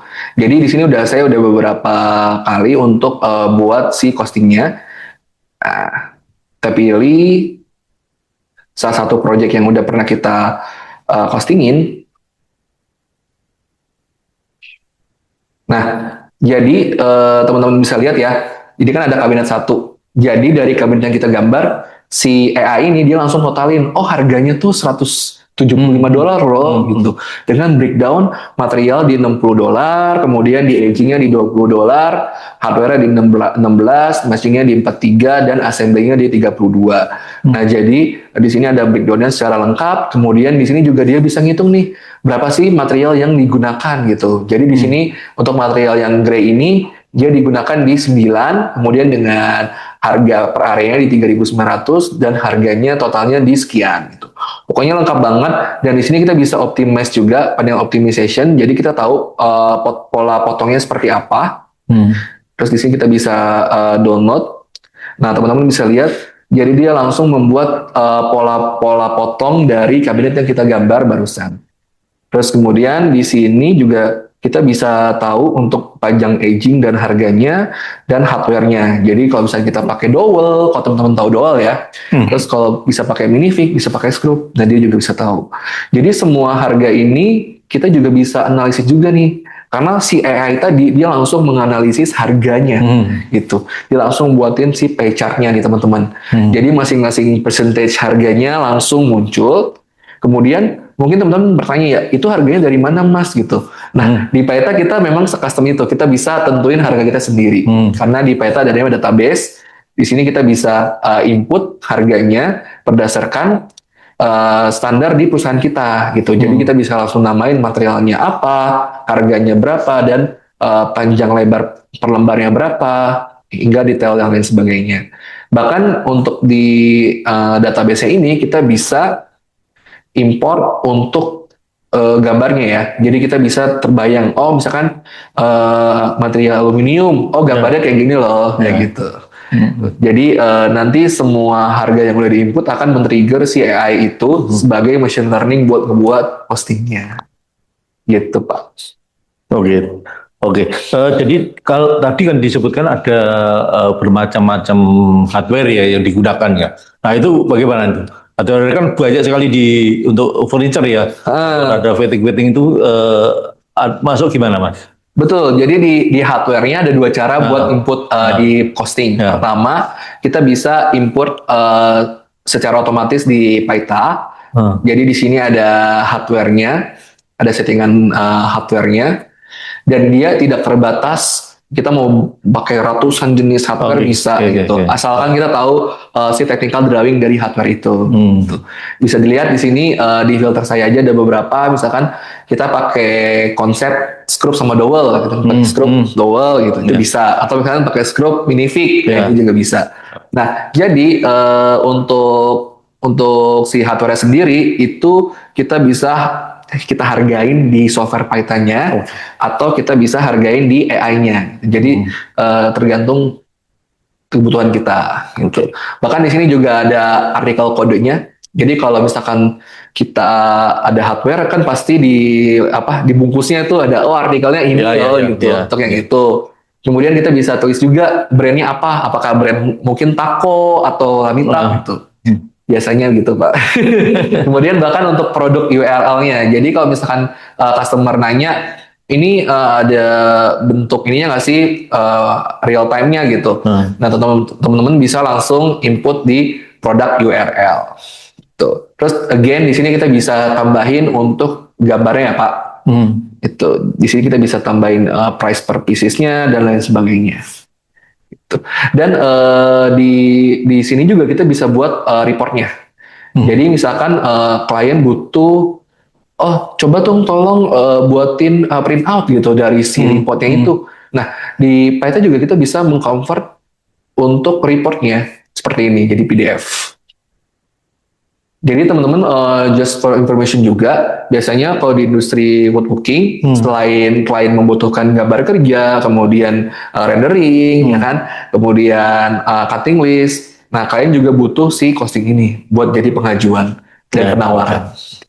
Gitu. Oke, baik. Ya, itu aja. Makasih semuanya. Nanti teman-teman kalau ada, by the way, kalau teman-teman ada kenalan atau misalkan ada koneksi yang sekiranya cocok nih Paita gitu kan, bisa banget kabarin saya. Soalnya kita ada program affiliate juga. Ya. Jadi ada agent saya yang affiliate Paita, itu dia komisinya di 2 digit Pak. Karena emang sangat menguntungkan. Baik. Ya, terima kasih. Terima kasih Mas Imam atas paparan presentasinya tentang pengenalan software Paita. Nah, kita masuk ke sesi diskusi ini ya, Pak Ustaz, Pak Mas Imam. Ya, boleh. Kita mulai dari mana ini? Ada yang mau langsung bertanya dengan raise hand? Atau kita lihat di Chatbox ya. chatbox? Nah, ini ada. Keren nih software Paita, tinggal berapa nih harganya? Ya. Langsung dijawab atau gimana? Silakan langsung jawab. Kebetulan di Paita kita ada berbagai macam ini ya Pak, perpaketan gitu. Ada software yang khusus untuk pabrik atau workshop, ada yang khusus untuk institusi dan pendidikan, dan ada yang khusus untuk perorangan. Oke. Ya. Di sini saya jelasin range-nya aja Pak, karena tergantung promo yang kita kasih nih. Ya, betul. Mungkin untuk yang workshop yang udah memiliki CNC mesin itu di sekitar di 6.500 Singapura dolar. Kemudian kalau untuk pendidikan kita murah kok, jadi sekitar 1.000 dolar, 1.000 Singapura dolar. Kemudian kalau buat teman-teman yang mau belajar atau misalkan mau individual, itu kita ada subscription per bulan. Tuh. Pokoknya sekitar 20 juta untuk per 3 bulan. 3 bulan. Ya, itu spill sedikit harganya ya, tapi nanti lebih detailnya bisa di kontak ke Mas Imam. Ya, sebenarnya kita paham sih Pak, kan ke teman-teman mungkin ada yang belum afford gitu, dan Ya, itu ya. wajar banget. Oke. Jadi again, kalau misalnya teman-teman mau coba, mungkin bisa referensi dulu Oke. ke koneksinya atau ke sekolahnya, biar kita bisa bantu pakai. Nah ini ada juga pertanyaan, license software-nya itu selamanya atau ada perpanjangan tiap tahun? Jadi kalau di Paita sendiri kita tergantung kebutuhan klien kita. Cuman saat ini kita ada offer untuk subscription selama 1 tahun. Oke. Ya. Nah, kebetulan untuk di aplikasi sendiri itu seumur hidup nih Pak Nono. Tapi sampai Pak Nono pensiun masih pakai nanti. Oke. Ya. Oke. Ada lagi pertanyaan atau mungkin yang mau Buat bertanya Mas dengan Gustaf. Mas Gustaf atau Mas Imam, silakan bisa resen. Oke, Mbak Natasha, silakan bisa open mic. Ini ada Oke. dari dia. Halo Ya. Pak, suara saya kedengeran? Ya, Ya, Oke, selamat siang Selamat Bapak siang. narasumber dan juga Atika. Saya izin bertanya, saya Natasha dari Jakarta. Saya izin bertanya untuk Pak Gustaf ya. Oke, pertanyaannya adalah bagaimana cara memanfaatkan AI agar membantu pekerjaan desainer tanpa menghilangkan identitas desainnya? bisa diperjelas Bagaimana bagaimana? Bagaimana caranya agar kita memanfaatkan AI dalam membantu pekerjaan desainer tanpa menghilangkan identitas desainnya? Oke, jadi ini terkait identitas desain, Mas Gustaf, silakan monggo. Ya, terima kasih. Ya, AI itu kan sebenarnya bisa dipersonalisasi ya. Kayak ChatGPT saya sama ChatGPT-nya Mbak Natasha kan berbeda. Karena semua AI itu bisa dipersonalisasi. Jadi kalau misalkan ChatGPT atau Gemini itu dia tahu history chat kita gitu. Nah sebenarnya di situ kita sedang memberikan gitu ya karakter atau cara pemikiran kita kepada AI. Artinya suatu saat kita ketika minta desain atau apa itu dia akan mencoba merecall chat-chat kita sebelumnya begitu. Misalkan kalau kita suka yang sesuatu yang etnik dan lain-lain, dia akan mempelajari itu. Dan kalau kita kasih feed AI karya-karya kita, jadi kayak kita punya 3D yang kita buat terus kita masukkan gitu, dia akan mengenal itu sebagai karya kita. Secara nggak langsung AI itu akan mengenali identitas desain kita di situ sih. Nah, oleh karena itu penting sebenarnya membuat 2 akun AI, yaitu satu yang akun untuk pekerjaan dan satu untuk yang curhat gitu. Jangan sampai bercampur gitu, karena nanti pikirannya beda pasti gitu. Kayak gitu, Pak. Oke, terima kasih. Kita masuk lagi ke pertanyaan. Yang mana yang pertama tadi ya? Oke, ini untuk Mas Imam nih kalau dia. Kalau di Paita, apakah bentuk furniture yang organik akan dapat detailnya juga?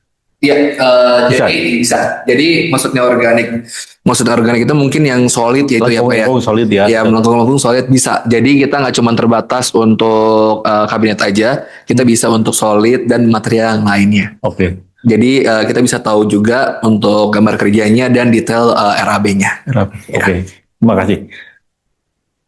Ada lagi ini dari pertanyaan?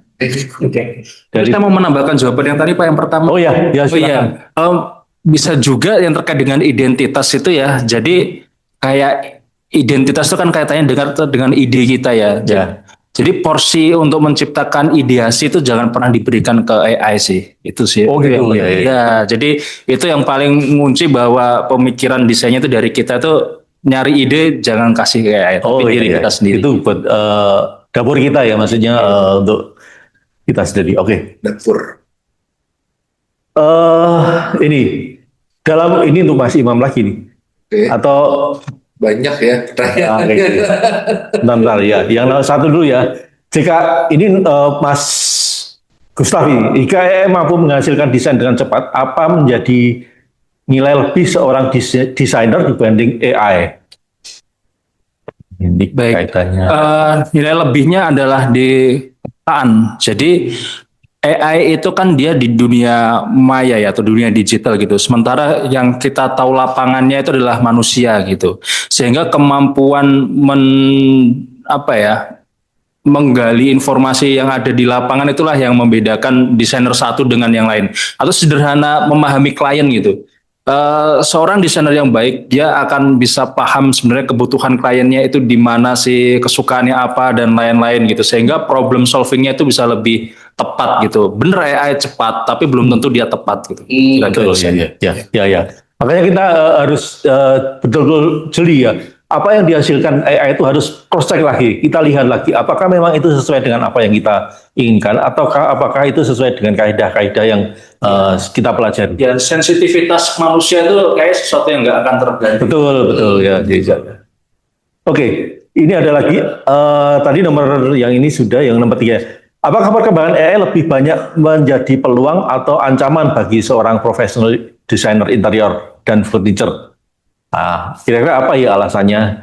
Nah, ini peluang atau ancaman ini perkembangan AI ini? Oke, baik.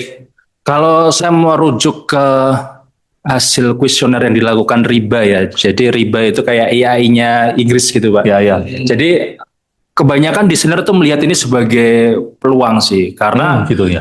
ya karena ini hanya proses untuk akselerasi mempercepat proses desainnya begitu. Oke. Sementara pekerjaan desainer itu kayak tadi hubungannya itu sama manusia gitu. Ya. Dan AI-nya itu kan nggak langsung bisa diajak ngobrol si klien gitu kan. Ya. Karena kita yang tahu proses produksinya, kita yang tahu permasalahan detail-detailnya begitu. Karena untuk memahami desain itu sebenarnya kompleksitasnya itu sangat tinggi, tidak sekedar hal teknis begitu. Dan untuk memahami semua itu tuh proses computingnya itu sangat berat gitu untuk dilakukan oleh AI gitu. Ya. Nah, lalu apakah lebih banyak peluangnya? Saya rasa iya untuk para desainer yang paham apa itu desain. Oke. Tapi ada juga ancamannya itu adalah keberadaan desainer junior di sebuah kantor itu mulai akan dikurangi gitu karena saya bisa kok minta si AI untuk ngedraft, AI render gitu yang selama ini prosesnya di situ. Nah, sehingga di sini memaksa yang para fresh grade itu tuh langsung terjun ke lapangan, langsung memahami langsung, bukan lagi hanya sekadar magang mengerjakan perintah-perintah dari seniornya gitu. Mungkin ancamannya di situ. Oke, terima kasih. Jadi apa yang tadi disebutkan bahwa AI itu sebagai asisten katakanlah begitu, sebagai alat bantu. Betul. Dan kayak kita lihat pita itu kan juga peran yang tukang gambar isometri dan lain-lain itu bisa hilang karena automationnya langsung ya, jadi. Betul. Isometri perspektif juga bisa. Oke. Ya, lanjut. Mungkin ada di kolom chat ada pertanyaan. Oke. Ini Mas tuh. dalam fitur image ini Mas Imam ini ya. Fitur image 3D dan AI library creation, apakah presisi ukuran yang akurat dan sesuai dengan standar konstruksi furniture di lapangan mengingat desain interior memerlukan ketelitian hingga satuan milimeter untuk proses produksi. Oke, dari Mas Yuda ini. Bagus banget dan ceritain juga. Jadi pertama kita ngomongin image to 3D dulu ya. Oke. Jadi pertama kita ngomongin image to 3D dulu. Jadi kan untuk si image sendiri kita random aja ambil, entah itu dari sketch atau dari gambar di Google, kemudian dia jadi 3D. Nah, kalau dari segi konstruksi yang dihasilkan, itu saya bisa meyakini 100% itu nggak sama. Nah, disitulah peran Paita untuk memperbaiki detail konstruksi yang dihasilkan dari AI itu. Mungkin kalau Mas Yuda ingat yang dijelasin Mas Gustaf di awal, ada konsep AI itu kayak centaur. Jadi kepalanya orang, badannya kuda gitu kan. Nah, jadi ibaratnya kalau yang 3D yang gambar ke 3D image itu si awalnya kepalanya itu AI. Nah, si badannya itu kita sebagai manusia yang memperbaiki si konstruksi. Nah, terus kemudian kalau kita ngomongin library creation, nah itu juga saya confidence 100% bakal akurat. Karena kita langsung memberikan data secara gamblang dan akurat di AI itu sendiri. Misalkan tadi kan kita tinggal screenshot aja nih, tolong dong AI buat plugin berdasarkan kabinet ini. Nah, sedangkan si gambar kabinet itu udah ada ukurannya, kemudian udah ada konstruksi detailnya. Nah, nanti AI juga akan mempelajari itu secara akurat. dan dia akan menghasilkan hasil yang akurat juga. Ya. Gitu. Jadi ada 2 jenis ya Pak. Oke, ya. Terima kasih. Terima kasih ya. Jadi mungkin sudah jelas ya dari apa yang disampaikan Mas Imam tadi bahwa dijamin 100% Akurat. akurat. Ya. Oke. Pak yang lain dulu ya Pak. Ya. Trading loh. Oh gitu ya ya. Dulu. Ya. Oke. Baik, ini ada lagi pertanyaan dari Mas Galih Rakasiwi. Apakah ada tips dan trik khusus untuk AI bisa mengikuti detail bentuk atau komponen 3D model yang kita upload, terutama untuk drawing chair, loose furniture ini untuk Mas Imam kelihatannya ya. Oke. Ya, jadi pertama tips and triknya tadi kan di fasilitas AI Paita itu ada namanya face Pak. Nah, jadi kalau misalkan Mas Galih mau lebih detail, itu bisa dinaikin ya Mas untuk si face-nya. Jadi untuk jumlah face itu dia semakin smooth dan semakin detail. Itu tips yang pertama. Terus yang tips yang kedua juga kita harus mempelajari si konstruksi itu dulu. Oke. Again, manusia itu harus punya taste dan otak sendiri ya buat berpikir. Tuh, jadi kita harus tahu dulu nih, oh konstruksi kursi loose itu kayak gimana sih gitu kan. Konstruksi kursi itu kayak gimana sih. Nah, setelah kita memahami teori dan konsep dari konstruksi itu, kita bisa combine tuh antara pemikiran kita dengan AI. Jadi untuk hasil yang dihasilkan jauh lebih presisi dan akurat. Oke. Gitu. Baik ya. Saya kira siap ya. Mungkin kalau kurang puas nanti bisa ditanyakan lagi. Ya. Oke, ada lagi dari kolom chat mungkin atau ada yang raise hand lagi? Silakan pertanyaan bisa disampaikan langsung maupun Terima kasih atas jawabannya. lewat chat ya. Nah, ini ada pertanyaan lagi ke Pak Gustaf ini. Apa peran desain interior dalam era AI ini, terlebih dalam 5 sampai 10 tahun ke depan? Terima kasih dari Steph.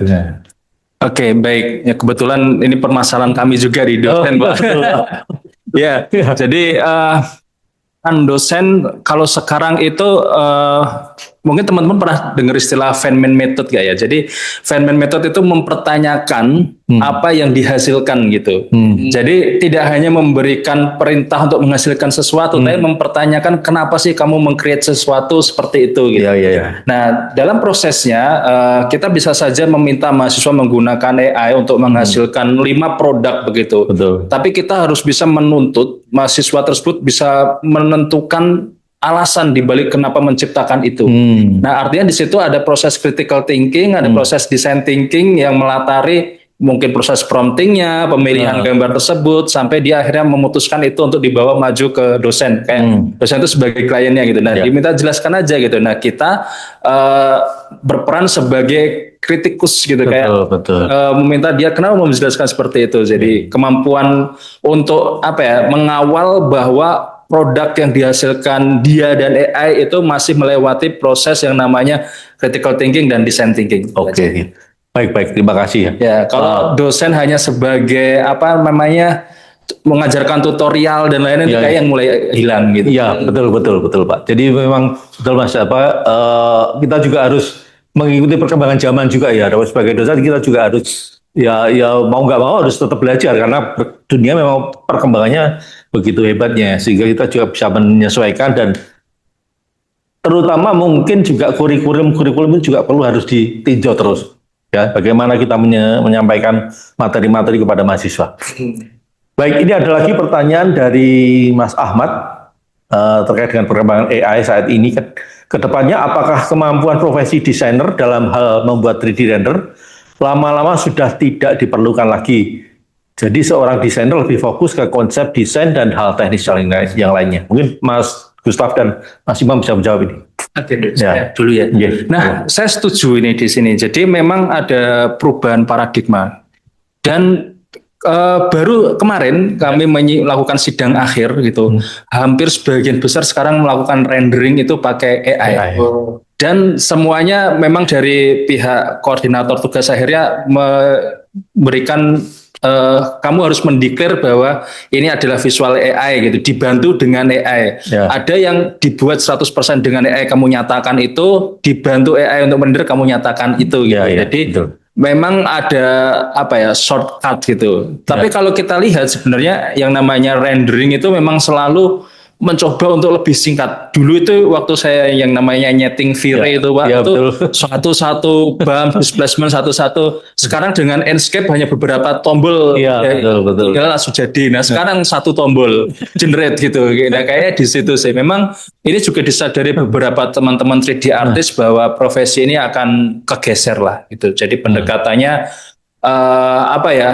Mulai hybrid, tidak benar-benar ditinggalkan, tapi hybrid 3D modeling kalau ingin presisi tetap harus 3D modeler, terus render kalau butuh presisi tetap harus di render. Jadi ada part yang untuk footage-nya itu pakai AI, ada part yang mau detail tetap pakai human-nya. Iya. Oke. Baik, terima kasih. Mas Imam mungkin bisa melengkapi pertanyaan ini Mas dari Mungkin Ahmad. saya izin cerita experience saya ya. Jadi waktu itu saya pernah visit ke salah satu factory atau pabrik. Jadi di situ ada staff drafter atau rendering dan ada ownernya juga. Nah, jadi setelah saya singkat cerita demo Paita, itu staffnya tuh kayak ketakutan gitu. terus saya tanya kenapa Mas gitu kan? Iya. Kira-kira kalau udah pakai Paita kita bakal di cut off gak ya? Bakal di layoff gak ya? Gitu kan? Langsung nanya kayak gitu ke saya di depan ownernya juga. Nah terus saya langsung meyakinkan si staff itu, tenang aja Mas Mbak, Paita ini hadir bukan untuk menggantikan teman-teman, tapi untuk mengembangkan itu dan membuat skill baru teman-teman gitu. Mungkin kalau secara posisi saya 100% yakin itu nggak akan mungkin di layoff karena tentunya software ataupun AI itu kan pasti perlu operator yang mengoperasikan AI dan software itu gitu. Nah tapi yang 100% akan berubah adalah job desk-nya gitu. Jadi posisi teman-teman yang ada di workshop itu tidak akan hilang, tapi job desk-nya mungkin yang akan bergeser gitu. Yang tadinya mungkin lebih ke rendering detail, sekarang tinggal ke AI aja. Gitu. Berarti intinya harus mau belajar terus sih Alu ya. Betul. Mungkin Mas Yusuf ya. Jadi ada pergeseran juga itu terkait dengan porsi proses dalam membuat desain gitu. Kalau dulu mikir idenya itu hanya mungkin 1 hari 2 hari. Yang lama itu produksinya bikin 3D dan lain-lain gitu. Nah sekarang itu diwajibkan untuk memikirkan ide itu yang porsinya lebih banyak gitu. Karena sekarang itu adalah era ide. Dulu itu mungkin era eksekusi di mana yang punya alat yang canggih, software yang canggih, laptop yang canggih, hasilnya akan lebih bagus gitu. Sekarang itu kayak di reset. Semua orang bisa bikin renderan bagus sama semua gitu. Tapi ide di balik itulah yang sekarang lagi ditarungkan gitu. Jadi ini adalah eranya siapa yang punya ide bagus dia yang menang gitu kira-kira. Iya. Itu jadi nangkep ya semuanya. Jadi apa yang AI tawarkan tapi apa yang harus kita sikapi juga tentang kedepannya. Nah ini pertanyaan kita karena sudah hampir closing ya. Kita terakhir saja. Saya mau tanya ini untuk Mas Imam nih dari Adi. Mau tanya Paita. Tadi ada costing. Untuk apa costing bisa mengikuti harga material yang berubah-ubah? Untuk itu apakah costing bisa mengikuti harga material yang berubah-ubah? Oke.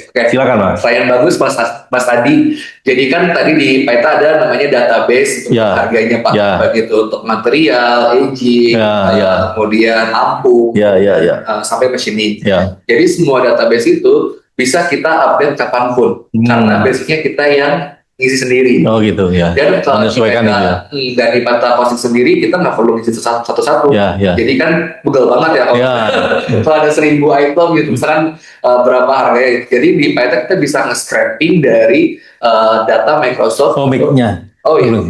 Kita bisa nge-scrap data dari spreadsheet atau Microsoft yang ada sebelumnya. Jadi menjawab pertanyaan Mas Adi, misalkan di bulan Juli, dowelnya satu piecesnya harga 5.000. Di bulan Agustus karena dolar naik jadi 7.000 gitu.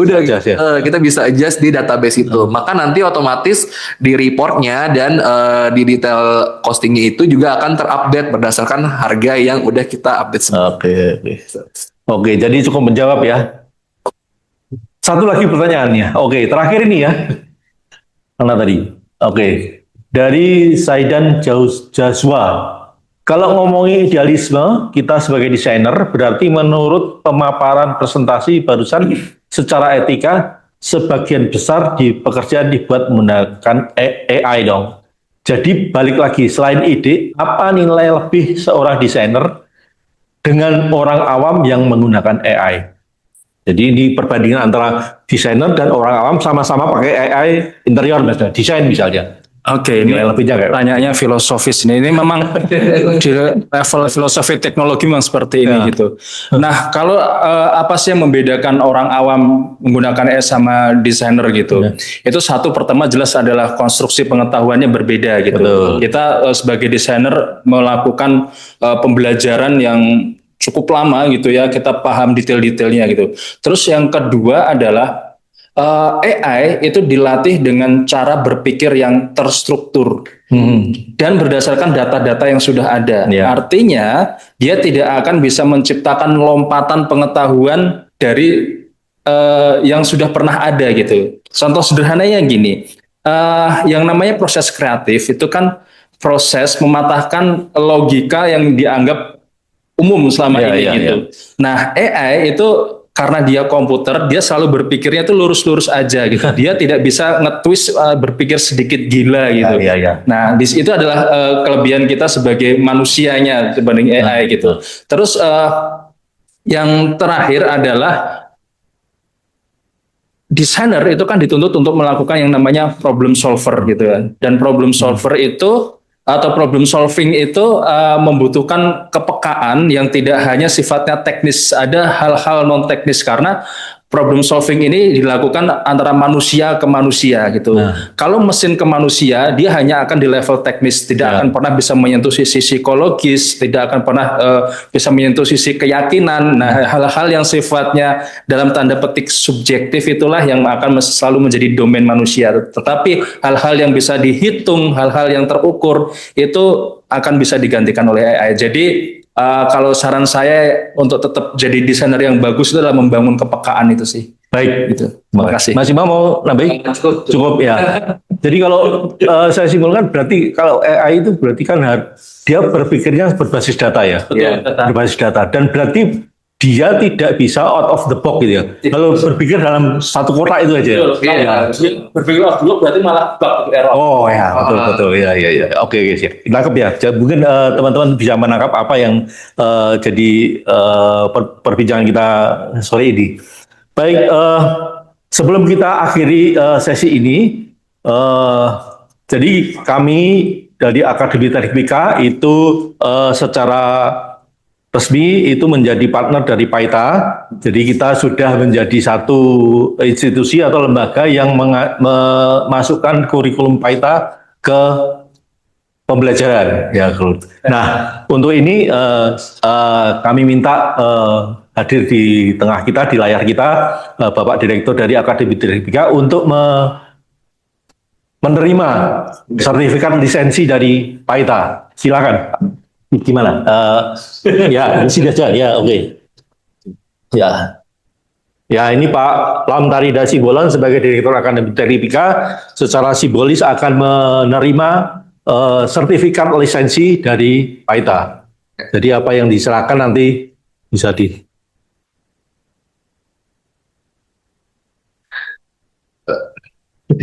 Jadi ini ada sertifikat, kemudian ada kurikulum untuk belajar Paita, Paita Schoolbook dan dongle untuk lisensinya. Mungkin ada. Ya, selamat bergabung dengan final ya. Ya. Oke, terima kasih. Berarti foto dulu. Oh, foto dulu ya. Oke. Silakan difoto dulu. Ya, Mas Im. terima kasih. Pak Gustaf ya. Oh, boleh. Ayo, Mas.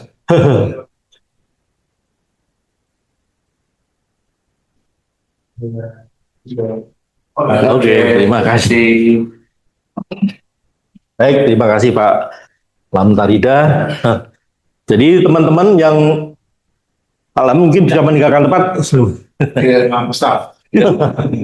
Baik, bagi teman-teman yang mau belajar lebih detail tentang Paita ini, bagaimana dari awal, bagaimana ini semuanya kurikulumnya ada dari tadi ada apa namanya custom tadi ya, coordinator custom yang lengkong-lengkong, kemudian solid, kemudian ada yang kabinet yang tegak-tegak, itu semuanya bisa dipelajari di sini. Kemudian kita juga ada sesi untuk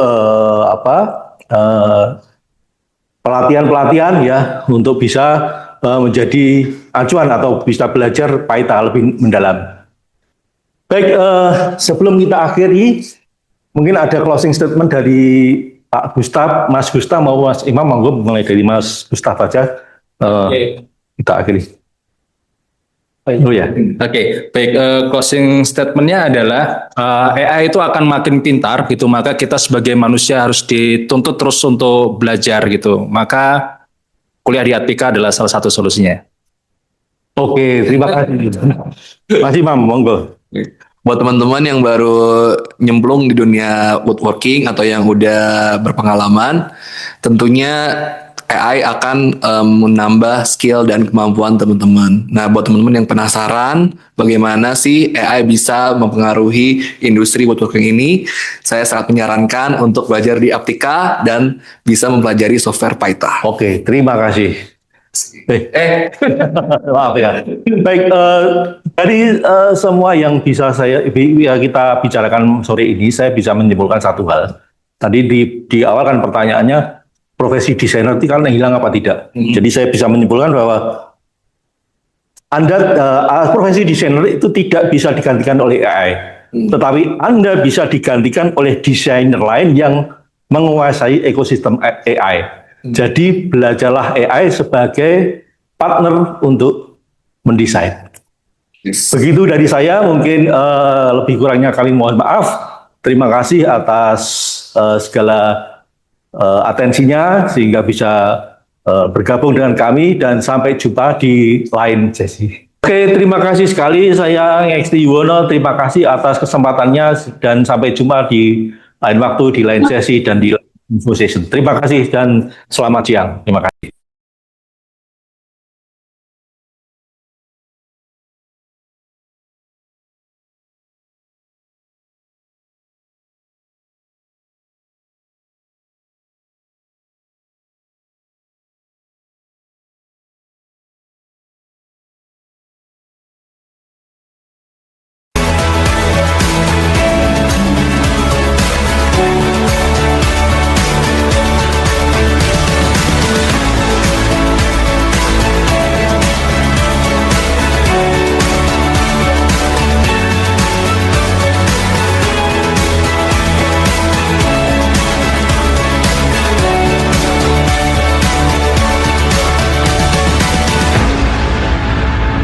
Quality people, quality work, dan menciptakan quality life.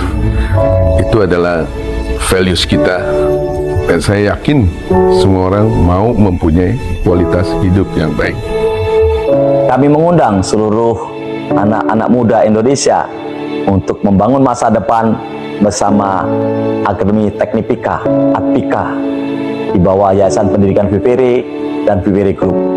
Kami percaya kolaborasi kita dapat menghasilkan SDM unggul untuk industri furniture dan desain interior Indonesia.